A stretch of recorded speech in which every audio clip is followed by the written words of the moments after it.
خو د انسان حال دا دی چې د هغه پروردگار کله هغه په ازمایښت کې واچوي او هغه ته عزت او نعمت ورکړي نو هغه په تکبر سره وایي چې زما پروردگار زه د عزت خاوند کړم او کله چې هغه په ازمایښت کې واچوي او د هغه روزي پر هغه تنګ کړي نو هغه وایي زما پروردگار زه ذلیل کړم هیڅ کله نه چې تاسو ګمان کوئ بلکې تاسو له یتیم سره د عزت چلند نه کوئ او مسکین ته د خوړو په ورکولو یو بل نه هڅوي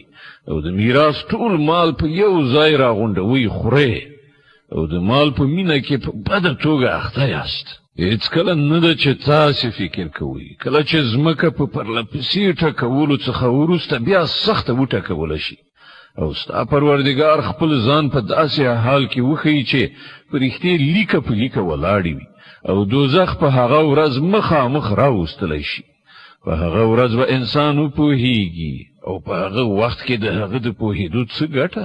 هغه به وایي افسوس دی زما په حال چې کاشکې ما د خپل دغه ژوند دپاره مخکې څه تو خبره کړې وای بیا په هغه ورځ چې الله کوم عذاب ورکوي هماغسې عذاب ورکوونکی به بل څوک نه وي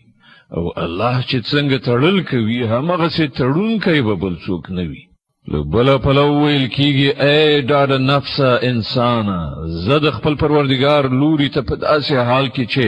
ته له خپل غوره عاقبت نه خوشحاله او د خپل پروردګار په وړاندې غوره یې ورننوځه زما په نیکو بندګانو کې او ننوځه زما جنت ته